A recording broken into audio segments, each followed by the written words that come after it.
ಕಥಾಕಥನ ಕೇಳುಗರಿಗೆ ನಮಸ್ಕಾರ. ಇದೊಂದು ವಿಶಿಷ್ಟ ಕಾರ್ಯಕ್ರಮ. ಈ ಕಾರ್ಯಕ್ರಮದಲ್ಲಿ ಖ್ಯಾತ ಲೇಖಕಿ ಜಯಶ್ರೀ ದೇಶಪಾಂಡೆಯವರು ಬರೆದಂತಹ ಕಥೆಗಳನ್ನು ನಿಮಗಾಗಿ ಓದಲಿದ್ದೇನೆ. ಜಯಶ್ರೀ ದೇಶಪಾಂಡೆಯವರು ವಿಜಯಪುರದವರು. ಕಳೆದ 25 ವರ್ಷಗಳಿಂದ ಕಥೆ, ಕಾದಂಬರಿಗಳ ರಚನೆಯಲ್ಲಿ ತೊಡಗಿಕೊಂಡಿದ್ದಾರೆ. ಸುಮಾರು 85 ಕಥೆಗಳು, 7 ಕಾದಂಬರಿಗಳು, 4 ಕಥಾಸಂಕಲನಗಳು, ಕವನ, ನಾಟಕ, ವೈಚಾರಿಕ ಪ್ರಬಂಧ, ಪ್ರವಾಸ ಲೇಖನಗಳನ್ನು ಬರೆದಿದ್ದಾರೆ. ಮರಾಠಿ ಮತ್ತು ಇಂಗ್ಲಿಷ್ ಸಾಹಿತ್ಯಗಳನ್ನು ಕನ್ನಡಕ್ಕೆ ಅನುವಾದಿಸಿದ್ದಾರೆ. ಇವರಿಗೆ ಸಿಕ್ಕಂತಹ ಪ್ರಶಸ್ತಿಗಳು: ಅತ್ತಿಮಬ್ಬೆ ಪುಸ್ತಕ ಪ್ರಶಸ್ತಿ, ಗೋರೂರು ಪ್ರತಿಷ್ಠಾನದ ಶ್ರೇಷ್ಠ ಪುಸ್ತಕ ಪ್ರಶಸ್ತಿ, ರಾಜ್ಯಮಟ್ಟದ ಕಾದಂಬರಿ ವಿಮರ್ಶಾ ಪ್ರಶಸ್ತಿ, ದಿವಂಗತ CN ಜಯಲಕ್ಷ್ಮೀದೇವಿ ಕಥಾ ಪ್ರಶಸ್ತಿ, ಹೀಗೆ ಹಲವಾರು ಪ್ರಶಸ್ತಿಗಳು ಲಭಿಸಿವೆ. ಇಂದಿನ ನಮ್ಮ ಕಥಾಕಥನ ಸಂಚಿಕೆಯ ಮೊದಲ ಕಥೆಯಾಗಿ ಆಯ್ದುಕೊಂಡಂತಹ ಕತೆ 1999ರಲ್ಲಿ ಪ್ರಕಟವಾದ ರೇಖೆಗಳ ನಡುವೆ ಕಥಾ ಸಂಕಲನದಿಂದ ಆಯ್ದಂತಹ ಒಂದು ಕತೆ. ಇದು ಅದೇ ಹೆಸರಿನ ಕಥೆ, ರೇಖೆಗಳ ನಡುವೆ. ಈ ಕತೆ ಕಥಾಕಥನ ಹಂದರದಲ್ಲಿ ನಿಮಗಾಗಿ. ಕಥೆಯನ್ನು ನಿಮಗಾಗಿ ಓದುವುದಕ್ಕಿಂತ ಮೊದಲು ಕಥೆಯ ಬಗ್ಗೆ 2 ಮಾತು. ರೇಖೆಗಳ ನಡುವೆ ಇದು ನಮ್ಮ ಸಮಾಜದಲ್ಲಿ ನಿರಂತರವಾಗಿ ಪ್ರಶ್ನೆಗೆ ಮತ್ತು ಜಿಜ್ಞಾಸೆಗೆ ಒಳಗಾಗುತ್ತಲೇ ಬಂದಿರುವ ಸ್ತ್ರೀ ಪುರುಷರ ನಡುವಿನ ಸಮಾನತೆಯ ಕುರಿತಾಗಿ ಮೂಡಿಬಂದ ಕತೆ.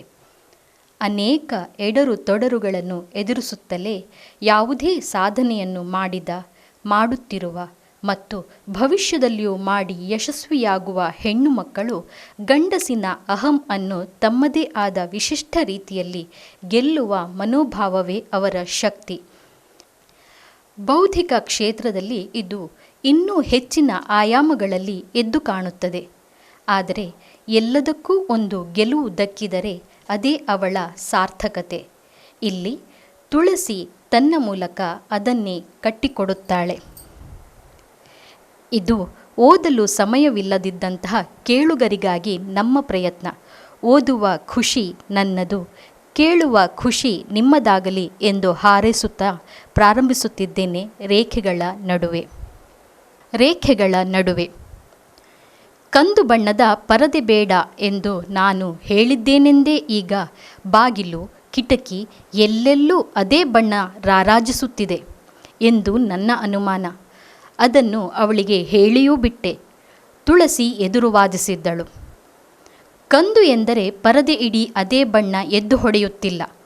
ಒಡಲೆಲ್ಲ ಮಿಶ್ರವರ್ಣದ ಹೂವು, ಬಳ್ಳಿ ತುಂಬಿ ಎಂಥ ಗೆಟಪ್ ತಂದುಕೊಟ್ಟಿದೆ, ಅದು ಕಾಣಿಸುತ್ತಿಲ್ಲವೇ? ನಿಮಗೆ ನಾನು ತಂದದ್ದನ್ನು ಮೆಚ್ಚಿಕೊಳ್ಳುವುದು ಸಾಧ್ಯವಿಲ್ಲದ ಮಾತಷ್ಟೇ. ಆ ದಿನಗಳಲ್ಲಿ, ಅಂದರೆ ಬಹಳ ಹಿಂದಿರಬೇಕದು, ವರ್ಷಗಳ ಲೆಕ್ಕವನ್ನು ಮರೆತಿದ್ದೇನೆ. ಅವಳೊಂದಿಗಿನ ನನ್ನ ವಾಗ್ವಾದಗಳ ಸರಣಿ ಅನುದಿನದ ಮಾತಾಗಿಬಿಟ್ಟಿತ್ತು. ನಮ್ಮಿಬ್ಬರ ಇಷ್ಟಾನಿಷ್ಟಗಳು ಮೊದಲಿನಿಂದಲೇ ಹೀಗೆ ವೈರುಧ್ಯದ ದಾರಿಯಲ್ಲಿದ್ದವೋ ಅಥವಾ ಮಧ್ಯದಲ್ಲೇ ಹಾಗೆ ತಿರುಗಿಕೊಂಡವೋ ನೆನಪಿಲ್ಲ. ಅಥವಾ ಮನಸ್ಸು ಅದನ್ನೆಲ್ಲ ಮತ್ತೆ ಮತ್ತೆ ಎಣಿಸಿಕೊಳ್ಳಲು ನಿರಾಕರಿಸಿತು ಎನ್ನುವುದು ಹೆಚ್ಚು ಸಮಂಜಸ. ಎದುರಿನ ಮೇಜಿಡಿ ಹರಡಿಕೊಂಡಿದ್ದ ಹಾಳೆಯ ಕಟ್ಟುಗಳತ್ತ ದೃಷ್ಟಿ ಹರಿಯಿತು. ಇನ್ನೂ ಅರ್ಧಕ್ಕಿಂತಲೂ ಹೆಚ್ಚಿನಂಶ ಬರೆಯುವುದು ಬಾಕಿ ಇತ್ತು. ಮುಗಿದಿದ್ದ ಲೇಖನಗಳ ಕರಡು ತಿದ್ದುವುದು ನನ್ನಿಂದ ಇತ್ತೀಚೆಗೆ ಆಗುತ್ತಲೇ ಇಲ್ಲ. ಮೊದಮೊದಲು ತುಳಸಿ ಸ್ವಯಂ ಪ್ರೇರಿತಳಾಗಿ ಈ ಕೆಲಸ ವಹಿಸಿಕೊಳ್ಳುತ್ತಿದ್ದಳು. ಈಗ ಯಾರಿದ್ದಾರೆ? ಮದುವೆಯಾಗಿ ವರ್ಷ ತುಂಬುತ್ತಿದ್ದಂತೆ ಪಟಪಟನೆ ಹುಟ್ಟಿ ಬಂದ ಧನಂಜಯ ಸೂಚಿಪರ್ಣ ಮರದಂತೆ ಸರಸರನೆ ಬೆಳೆದು ನಿಂತು ಡಿಗ್ರಿಗಳ ಮಾಲೆ ಕೊರಳಿಗೆ ಹಾಕಿ ಉದ್ಯೋಗ ಸಿಕ್ಕು ಹಂಚಿದ ಸಿಹಿಯ ರುಚಿ ನಾಲಗೆಯಿಂದ ಮರೆಯಾಗುವ ಮೊದಲೇ ಹಾರಿ ಪಶ್ಚಿಮದ ಮೆಟ್ಟಲುಗಳನ್ನೇರಿ ಇಂಗ್ಲೆಂಡಿನ ನಗರವೊಂದರಲ್ಲಿ ಕೈತುಂಬ ಸಂಪಾದಿಸುತ್ತಾ ಕೂತುಬಿಟ್ಟಿದ್ದಾನೆ. ದೂರವಾಣಿ ಕಾಗದಗಳ ಮೂಲಕ ನನ್ನನ್ನು ಭೇಟಿಯಾಗುತ್ತಾನಷ್ಟೇ. ಇತ್ತ ತಿರುಗಿದೆ. ಬುಕ್ ಶೆಲ್ಫಿನ ಮೇಲ್ಭಾಗದಲ್ಲಿ ಫೋಟೋ ಫ್ರೇಮ್ನಲ್ಲಿ ನಗುತ್ತಿರುವ ತುಳಸಿಯ ಚಿನ್ನದ ಕಟ್ಟಿನ ಕನ್ನಡಕದ ಫ್ರೇಮು ಫ್ಲಾಶ್ನಿಂದಾಗಿ ಹೊಳೆಯುತ್ತಿದೆ. ತುಟಿಗಳಲ್ಲಿ ಮೆಲುನಗೆ, ಏನೋ ಹೇಳುತ್ತಿರುವ ಅರ್ಥಗರ್ಭಿತ ನಗೆ. ಹೋಗಲಿ, ಯಾಕಿವಳು ಅಡಿಗಡಿಗೆ ನನ್ನ ಸ್ಟಡಿ ರೂಮಿನಲ್ಲಿ ಬಂದು ಪ್ರತ್ಯಕ್ಷಳಾಗಬೇಕು? ಅಹಮಿಕೆ ಹೆಚ್ಚಾಗಿ ನನ್ನ ಸ್ವಂತವನ್ನೇ ನಂಬುವ ಸಮರ್ಥೆ ನಾನು ಎಂದು ಡಂಗುರ ಸಾರಿ ಹೋದವಳ ಪ್ರಸಕ್ತಿಯನ್ನು ದೂರ ತಳ್ಳಿ ಬಿಟ್ಟು ಬಿಡುವುದು ನನಗೆ ಅಸಾಧ್ಯವಲ್ಲ. ಛೆ ಎಂದು ಪೆನ್ನು ಕೊಡವಿದೆ. ದಿನವೂ ನುರಿತ ನೃತ್ಯಗಾತಿಯಂತೆ ಸರಸರ ಚಲಿಸುವ ಲೇಖನಿಗೆ ಏನಾಗಿದೆ ಇವತ್ತು? ತುಳಸಿ ಬದಿಯಲ್ಲಿ ನಿಂತಂತೆನಿಸಿ ಹೀಗೆ ವರ್ತಿಸುತ್ತಿದೆಯೇ? ಅವಳ ಫೋಟೋ ಫ್ರೇಮನ್ನು ತಟಕ್ಕನೆ ಮುಚ್ಚಿ ಶೆಲ್ಫಿನ ಅಡಿಯಲ್ಲಿಟ್ಟು ಮೇಲೊಂದು ದಪ್ಪ ಪುಸ್ತಕ ಹೇರಿದೆ. ಬಾಗಿಲ ಬಳಿ ನೆರಳು ಬಿದ್ದಂತೆನಿಸಿತು. ಹೊರಳಿ ನೋಡಿದೆ ರುಕ್ಕಮ್ಮ. ಕುಕ್ಕರಿನಲ್ಲಿ ಅನ್ನ ಬಿಸಿಯಿದೆ, ಬಡಿಸಿಕೊಂಡು ಊಟ ಮಾಡಿ. ಅಡಿಗೆ ಯಾಕೆ ಗಡಿಬಿಡಿಯಿಂದ ಹೇಳಿ ನನ್ನ ಉತ್ತರಕ್ಕೂ ಕಾಯದೆ ಬಾಗಿಲೆಳೆದುಕೊಂಡು ನಡೆದೇ ಬಿಟ್ಟಳು. ಮತ್ತೆ ಮನೆ ಇಡೀ ಮೌನದ ಸಾಮ್ರಾಜ್ಯ ಸ್ಥಾಪಿತವಾಯಿತು. ನನಗಿವತ್ತು ಊಟ ಬೇಡ, ಮನಸ್ಸು ಮೊಂಡು ಹಿಡಿಯಿತು. ಅದಷ್ಟೇ ಅಲ್ಲ, ಇದ್ದಕ್ಕಿದ್ದಂತೆ ಒಂಟಿಯಾಗಿ ಬಿಟ್ಟೆ ಎಂಬ ಅನಿಸಿಕೆ ಎಂದೂ ಇಲ್ಲದಂತೆ ನುಗ್ಗಿ ನುಗ್ಗಿ ಬಂತು. ಅದರೊಂದಿಗೆ ನನ್ನಲ್ಲಿ ಕೋಪವೂ ಹುಟ್ಟಿಕೊಂಡಿತು. ಯಾರ ಮೇಲೆ? ಪ್ರಾಯಶಃ ನನ್ನ ಮೇಲೆಯೇ. ಎಲ್ಲ ಚಿಂತನೆಗಳನ್ನು ಬೈದು ಕೂರಿಸಿ ಬರೆಯಲು ಮೊದಲಿಟ್ಟೆ. ಇದು ನನ್ನ ಬಗೆಗಿನ ಉತ್ಪ್ರೇಕ್ಷೆಯಲ್ಲ ಎಂದು ಮೊದಲೇ ಸೂಚಿಸಿ ಹೇಳಬೇಕೆಂದರೆ, ಬರವಣಿಗೆ ನನಗೆ ನೀರು ಕುಡಿದಷ್ಟೇ ಸಲ್ಲಿಸು ಎಂದರೆ ಅದು ಬಹಳ ಸರಿ. ನನ್ನ ರಕ್ತದಲ್ಲಿ, ಉಸಿರಿನಲ್ಲಿ ಅಕ್ಷರಗಳೇ ಓಡಾಡುತ್ತಿರುವುದು. ಹಾಗಿಲ್ಲದಿದ್ದರೆ ಕನ್ನಡದ ಮೇರುಸ್ತರದ ವಿಮರ್ಶಕ ಎಂಬ ಅಭಿಧಾನವನ್ನು ಧರಿಸುವುದು ಸಾಧ್ಯವಾಗುವ ಮಾತೆ? ಟೀಕೆ, ವಿಮರ್ಶೆ ಎಂದರೆ ಬೈಯುವುದೇ ಯಾಕಾಗಬೇಕು? ತುಳಸಿ ಹಿಂದೆ, ಬಹಳ ಹಿಂದೆ ಇಲ್ಲಿದ್ದಾಗ ತನ್ನ ಅನಾಲಿಸಿಸ್ ಬಿಚ್ಚುತ್ತಿದ್ದಳು. ವಿಮರ್ಶೆ ಎಂದರೆ ಟೀಕೆ ಎನ್ನುವ ಸಾಮಾನ್ಯ ಅಭಿಪ್ರಾಯ ಉಂಟಾಗುವುದಕ್ಕೆ ಬಹುಶಃ ನೀವೇ ಕಾರಣ ಇರಬಹುದೇ ಎಂದು ನನಗನುಮಾನ. ಮತ್ತೆ ಮುಗುಳ್ನಕ್ಕಳವಳು. ನಿಮ್ಮ ವಿಮರ್ಶೆಯ ವಾಕ್ಪ್ರಹಾರ ಹೊಸ ಬರವಣಿಗೆಗಾರರಿಗೆ ಎದೆಗೆ ಗುದ್ದಿದಂತಿರುತ್ತದೆ. ಅವರೊಳಗಿನ ಅಳುಕು, ಹಿಂಜರಿಕೆ ಇನ್ನೂ ಹೆಚ್ಚಾಗಿ ಮೊದಲೇ ತಡಬಡಾಯಿಸುವವರ ಕಾಲಿಗೆ ಕವೆಗೋಲು ಕಟ್ಟಿದಂತಾಗಿರಬಹುದು. Can't you be a little liberal ಎನ್ನುವಳು.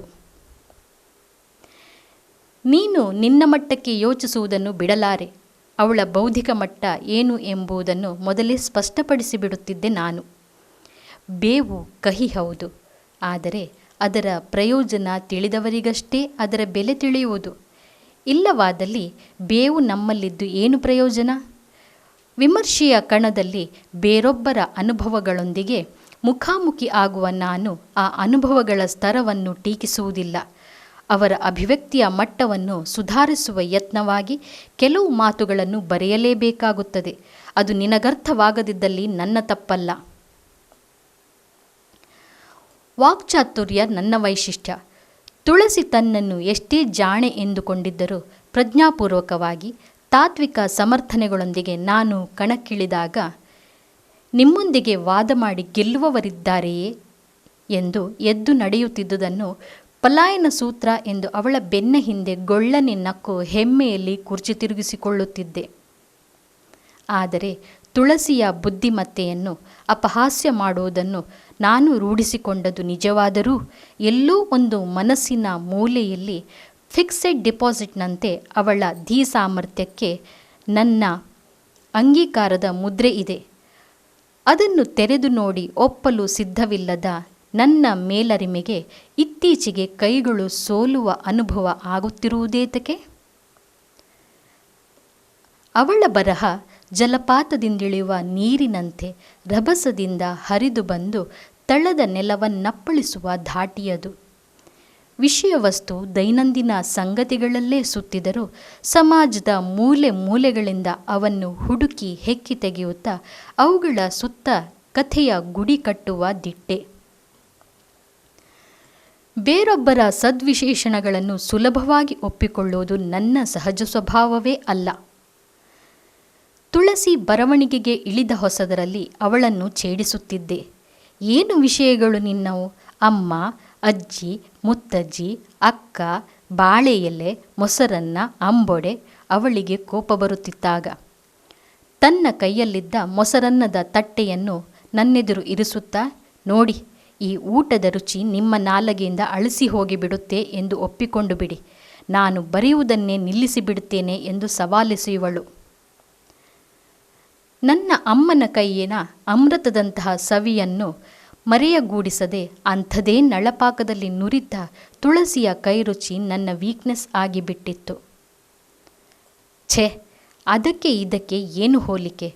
ಮೊಸರನ್ನ ತಿನ್ನುವುದು ಬೇರೆ, ಅದೇ ಬರೆಯುವುದು ಬೇರೆ ಎನ್ನುತ್ತಲೇ ತಟ್ಟೆ ಖಾಲಿ ಮಾಡುತ್ತಿದ್ದೆ. ಅದೇ ಹೇಳಿ ಮತ್ತೆ, ನಾಲಗೆಯಿಂದ ಒಂದು ಪದಾರ್ಥದ ರುಚಿಯನ್ನು ಅಳಿಸಿ ಹಾಕಿ ಮರೆಯುವುದು ಕಷ್ಟ ಆಗಿರುವಾಗ ನಮ್ಮ ಸಂಬಂಧಗಳ ಕೊಂಡಿಯ ಬಗ್ಗೆ ಸಾವಿರಾರು ವರ್ಷಗಳ ಪಾರಂಪರಿಕ ಮೌಲ್ಯಗಳನ್ನು ಬರವಣಿಗೆಯಲ್ಲಿ ಸೇರಿಸಿಕೊಳ್ಳುವುದು ಹುಚ್ಚುತನವೇ? ನೀವು ಏನೇ ಟೀಕಿಸಿ, ನನ್ನ ವಸ್ತುಗಳಲ್ಲಿ ಸಾಮಾಜಿಕ ವಾಸ್ತವಗಳಿರುವುದು ನಿಮಗೆ ತಿಳಿಯದ ಸಂಗತಿ ಎನ್ನುವ ತಪ್ಪು ಮಾಡಬೇಡಿ. ಇಷ್ಟೆಲ್ಲ ಮಾತನಾಡಲು ಇವಳು ಯಾವಾಗ ಕಲಿತಳೋ ಎಂದು ಅಚ್ಚರಿಪಟ್ಟಿದ್ದೆ. ಮದುವೆಗೆ ಮುನ್ನ ಮೌನಗೌರಿಯಾಗಿದ್ದ, ಬರಿಯ ಒಂದು PUC ಮುಗಿಸಿದ್ದ ತುಳಸಿ ಮುಂದೆ ನನ್ನ ಹಿಂದೆ ನಿಂತುಕೊಂಡೇ ಮಗ, ಅವನ ತೊಟ್ಟಿಲು, ಪ್ರಾಮ್ ಗಾಡಿ, ನ್ಯಾಪಿಗಳು, ಹಾಲಿನ ಸೀಸೆ, ಬಿದ್ದೆಡೆ ಎದ್ದೆಡೆ ಅವನ ಗಾಯಗಳು, ಶಾಲೆ, ಅದರೊಂದಿಗೆ ನೆಂಟರಿಷ್ಟರಿಂದ ಗಿಜಿಗುಡುವ ಮನೆ, ಅಡಿಗೆ, ಇದೆಲ್ಲದರ ಮಧ್ಯದಲ್ಲಿ ಯಾವಾಗ ಡಿಗ್ರಿ ಮುಗಿಸಿದಳೋ, ಅನಂತರ ಸಾಹಿತ್ಯದಲ್ಲಿ MA ಮಾಡಿದಳೋ ಗೊತ್ತೇ ಆಗಿರಲಿಲ್ಲ. ಅದಮ್ಯ ಆಕಾಂಕ್ಷೆಗಳ ಅಪೂರ್ತಿ ಎಂದು ಬಹುಶಃ ಇದಕ್ಕೆ ಹೇಳುತ್ತಿರಬಹುದು. ನನಗೆ ತಿಳಿದಂತೆ ಇದ್ಯಾವುದರಲ್ಲೂ ತಲೆಯಿಟ್ಟು ಏನು ನಡೆದಿದೆ ತುಳಸಿ ಎಂದು ಕೇಳಿದವನಲ್ಲ. ಸಹಾಯ ಎಂದವಳು ಕೈ ಚಾಚಿದಾಗ ಸಮಯವಿಲ್ಲ ಎಂದಿದ್ದೇನೆಯೇ ಹೊರತು ನಿನ್ನದೇನು ಸಮಸ್ಯೆ ಎಂದು ಅವಳ ಎದುರು ಕೂತಿರಲಿಲ್ಲ. ನನ್ನದೊಂದು ಬೇರೆಯೇ ಜಗತ್ತು ನನಗಿತ್ತು. ಇಷ್ಟಪಟ್ಟು ಆಯ್ದುಕೊಂಡಿದ್ದ ಸಾಧನೆಯ ಮಾರ್ಗ, ಗುರಿಗಳಿದ್ದವು.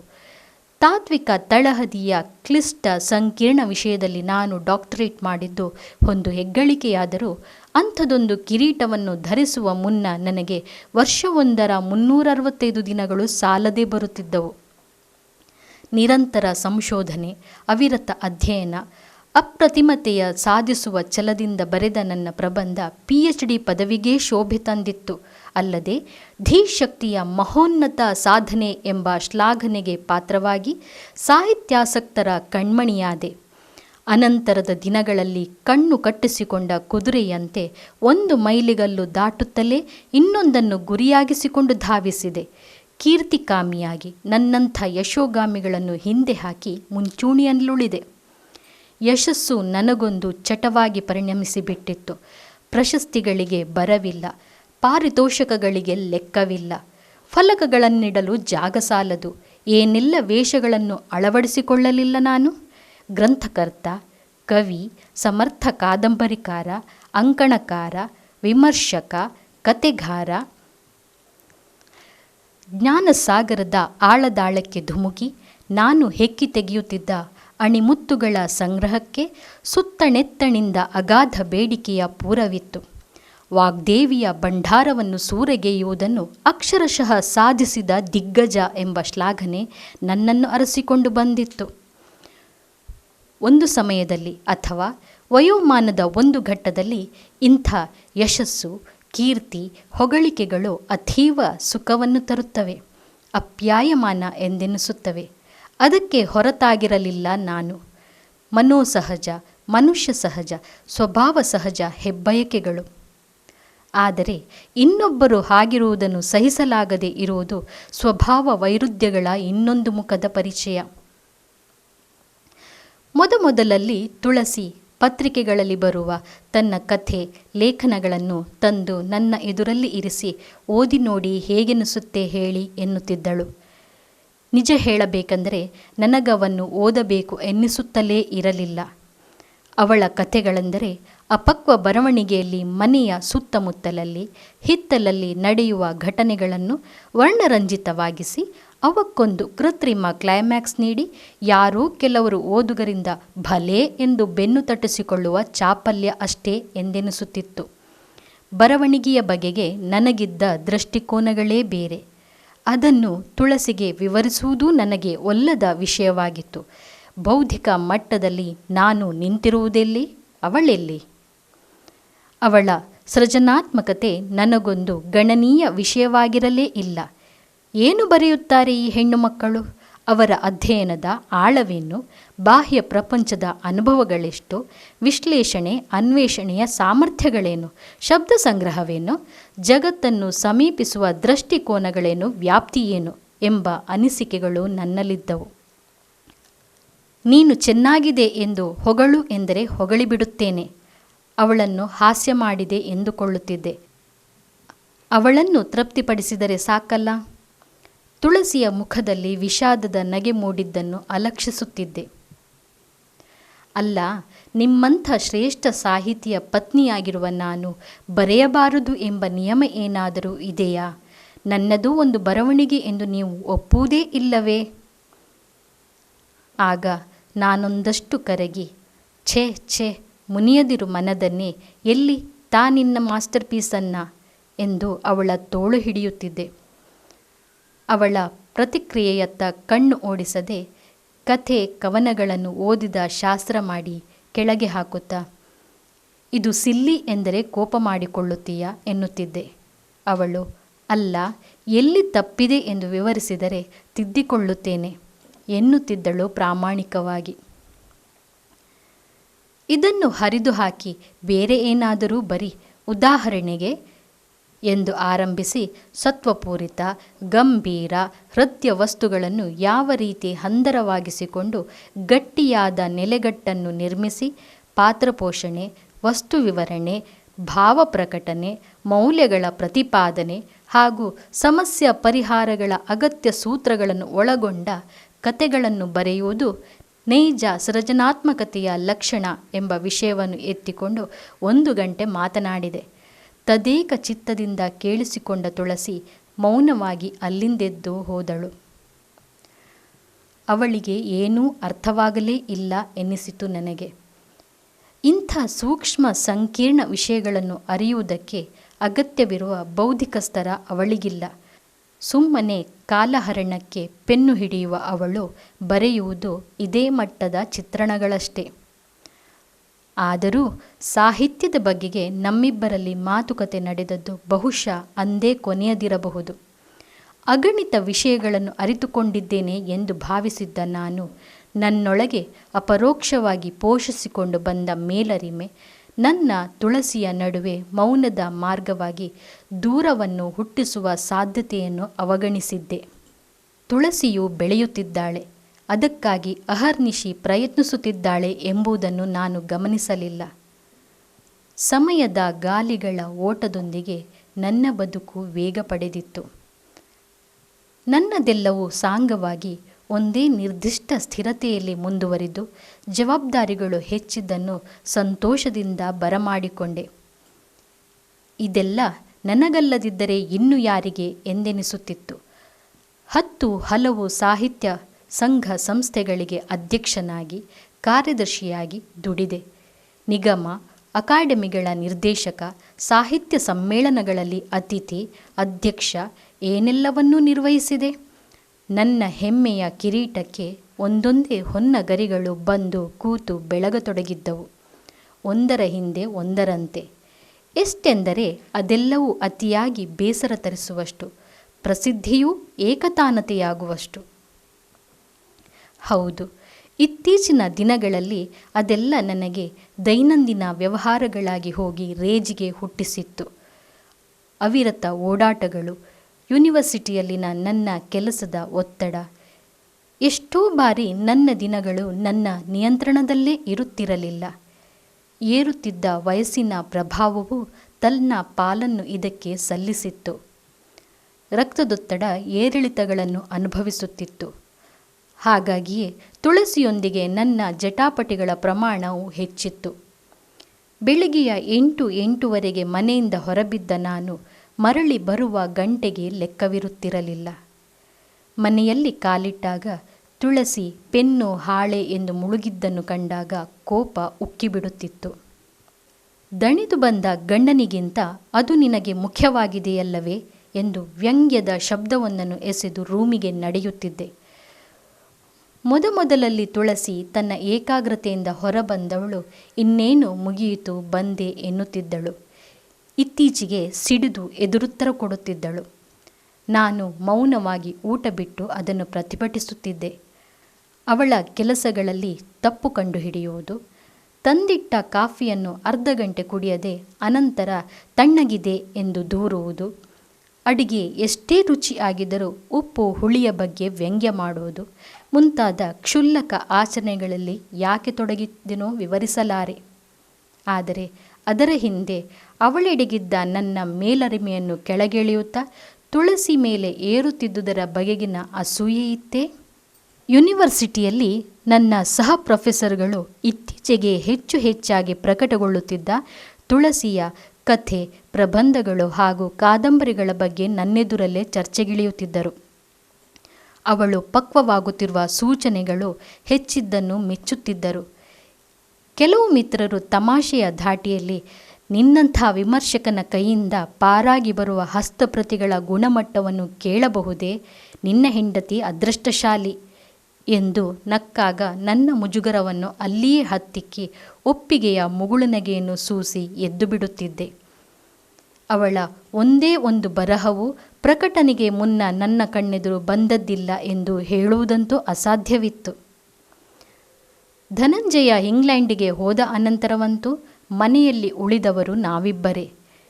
ನಮಗೆಯೇ ತಿಳಿದ ಕಾರಣಗಳಿಗಾಗಿ ನಮ್ಮೊಳಗೆ ಸಂಪರ್ಕ ಸಾಕು ಬೇಕು ಅಲ್ಲ ಹೌದುಗಳ ಮಟ್ಟಕ್ಕೆ ಕುಗ್ಗಿ ಹೋಗಿತ್ತು.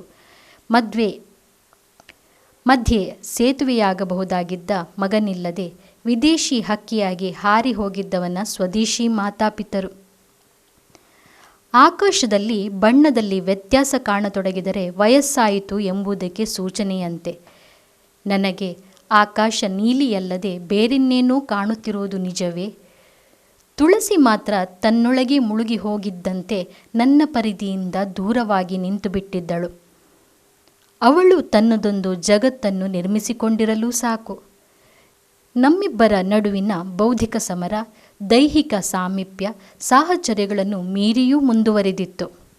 ತುಳಸಿಗೆ ನನ್ನಿಂದ ಆಗುತ್ತಿದ್ದ ಕಿರಿಕಿರಿ, ನನ್ನ ವಿನಾಕಾರಣ ರೇಗಾಟಗಳು, ತಂಟೆ ತಕರಾರುಗಳಿಂದ ಸಾಕಷ್ಟು ಮನಕ್ಲೇಶ ಆಗುತ್ತಿದ್ದುದು ಸ್ಪಷ್ಟವಾಗಿ ಗೊತ್ತಿತ್ತು ನನಗೆ.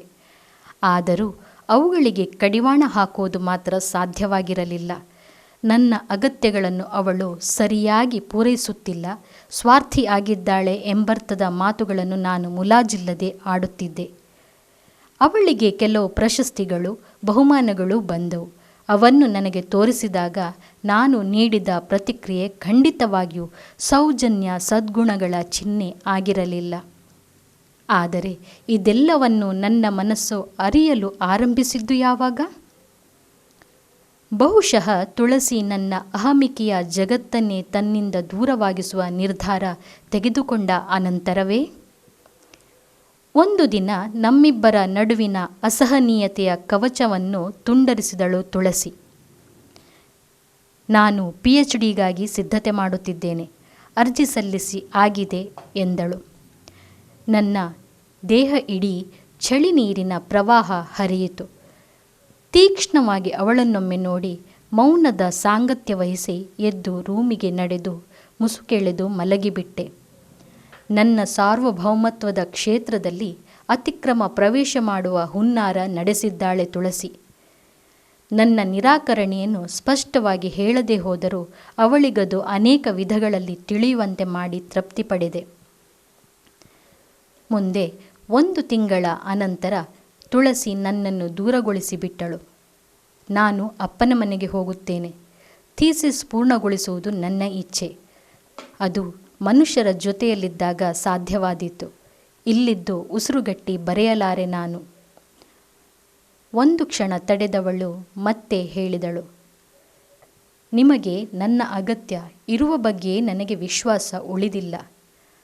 ಆ ದಿನ ಬಂದರೆ ನನಗೊಂದು ಫೋನ್ ಮಾಡಿ ಅಷ್ಟೇ ಎಂದಳು.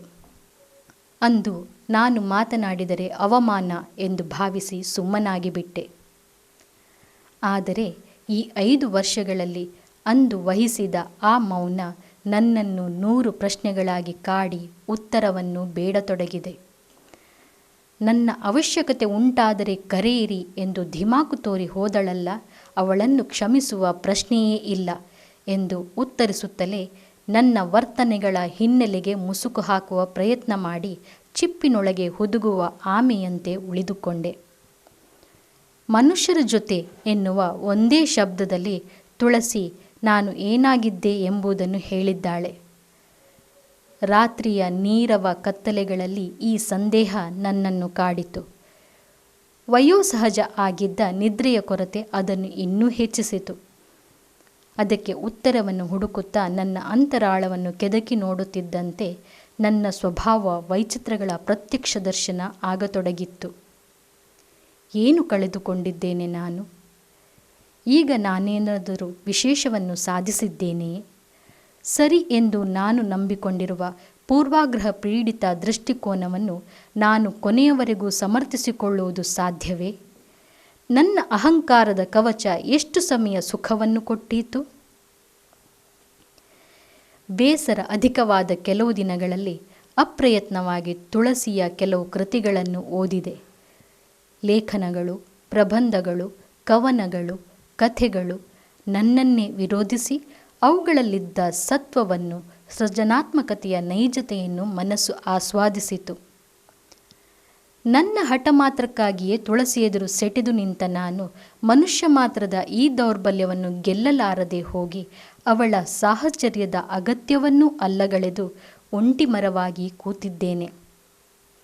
ಪುಸ್ತಕ ಜ್ಞಾನ, ಅಕ್ಷರ ಪಾಂಡಿತ್ಯಗಳು ಸಾಮಾನ್ಯ ತಿಳುವಳಿಕೆಯನ್ನು ಹೆಚ್ಚಿಸುವಲ್ಲಿ ಕೆಲವೊಮ್ಮೆ ಯಾಕೆ ಸೋಲುತ್ತವೆ? ತುಳಸಿಯನ್ನು ನನ್ನೊಡನೆ ಸಮರೇಖೆಯಾಗಿ ಚಲಿಸಲು ಬಿಟ್ಟಿದ್ದರೆ ಸಾವಿನವರೆಗೂ ಇರಲೇಬೇಕಾಗಿರುವ ನಮ್ಮ ಸಂಬಂಧ ಇನ್ನೂ ಅರ್ಥಪೂರ್ಣ ಆಗಿರುತ್ತಿತ್ತಲ್ಲವೇ? ಈ ಅಂಶದಲ್ಲೇ ಸೋಲುಣ್ಣುವುದಾದಲ್ಲಿ ನನ್ನ ವಿದ್ವತ್ತು, ಜ್ಞಾನ, ತಾರ್ಕಿಕ ಮನೋಭಾವಗಳಿಗಿರುವ ಅರ್ಥವಾದರೂ ಏನು? ಮೇಜಿನ ಮೇಲಿದ್ದ ಸುಂದರವಾದ ಆಹ್ವಾನ ಪತ್ರಿಕೆ ಕಳೆದ ಕೆಲವು ಗಂಟೆಗಳಿಂದ ಅರ್ಥಗರ್ಭಿತ ನೋಟವನ್ನು ನನ್ನೆಡೆಗೆ ಬೀರುತ್ತಾ ಮಲಗಿತ್ತು. ತುಳಸಿಗೆ ಡಾಕ್ಟರೇಟ್ ಪ್ರದಾನವಾಗಲಿರುವ ಕಾರ್ಯಕ್ರಮದ ಆಮಂತ್ರಣವದು. ಮಾತನ್ನೇ ಆಡದೆ ನನ್ನ ಮನಸ್ಸನ್ನು ಕೆಣಕಿತ್ತು. ಇನ್ನು ವಿಳಂಬ ಆಗಬಾರದು. ಯಾಕೆಂದರೆ ಕೊನೆಗೊಂದು ದಿನ ನನ್ನ ಕ್ಷಮೆ ನನಗೆ ಬೇಕೇ ಬೇಕು. ಎದ್ದು ಬಟ್ಟೆ ಧರಿಸಿ ಬಾಗಿಲಿಗೆ ಬೀಗ ಹಾಕಿ ಗ್ಯಾರೇಜಿನಿಂದ ಕಾರು ಹೊರತೆಗೆದೆ. ಕಾರ್ಯಕ್ರಮ ನಡೆಯುವ ಸ್ಥಳ 15 ಮೈಲಿ ದೂರದಲ್ಲಿತ್ತು. ವಾಹನಕ್ಕೆ ಅತ್ಯಧಿಕ ವೇಗದಲ್ಲಿ ಓಡಲು ಸೂಚಿಸಿದೆ. ದೊಡ್ಡ ಗೇಟಿನ ಭವನದ ಹೊರಗೆ ಕಾರು ವ್ಯಾನುಗಳ ಸಾಲು ಸಾಲು. ನಾನು ಕಾರು ನಿಲ್ಲಿಸಿ ಬಾಗಿಲು ತೆರೆದು ಇಳಿಯುತ್ತಿರುವಾಗ ರಸ್ತೆಯ ಆ ಬದಿಗೆ ನಿಂತ ಬಿಳಿ ಕಾರೊಂದರಿಂದ ಕೆಳಗಿಳಿದಳು ತುಳಸಿ. ಅಪ್ರಯತ್ನವಾಗಿ ನಮ್ಮಿಬ್ಬರ ದೃಷ್ಟಿಗಳು ಕಲೆತವು. ಅರೆಕ್ಷಣದಲ್ಲಿ ಅವಳ ಕಣ್ಣಂಚಿನಲ್ಲಿ ತುಂಬಿ ತುಳುಕಿದ್ದ ಕಣ್ಣೀರು ಕೇವಲ ಸಂತೋಷದ್ದು ಎಂಬುದನ್ನು ನನ್ನ ಹೃದಯ ಮಾತ್ರ ಅರಿತುಕೊಂಡಿತು. ಗೌರವರ್ಣದ ಆ ದುಂಡು ಮುಖದಲ್ಲಿ ತುಂಬಿದ ಅಪೂರ್ವ ಕಳೆ ನನ್ನ ಮನಸ್ಸನ್ನು ತುಂಬಿತು. ಅಂದೇ ಹೊಸ್ತಿಲಿನ ಸೇರಕ್ಕಿ ಒದ್ದು ಒಳಬಂದ ವಧುವನ್ನು ನೋಡುವಂತೆ ಅವಳನ್ನು ನೋಡಿದೆ. ನಮ್ಮಿಬ್ಬರಲ್ಲಿ ಮಾತಿನ ಅಗತ್ಯ ಬೀಳಲೇ ಇಲ್ಲ. ಇತ್ತ ಸರಿದು ಬರುತ್ತಿದ್ದ ತುಳಸಿಯತ್ತ ನಾನೂ ನಡೆದೆ. ಇಬ್ಬರೂ ಸೇರಿ ಗೇಟಿನಿಂದ ಒಳಗೆ ಹೋದೆವು.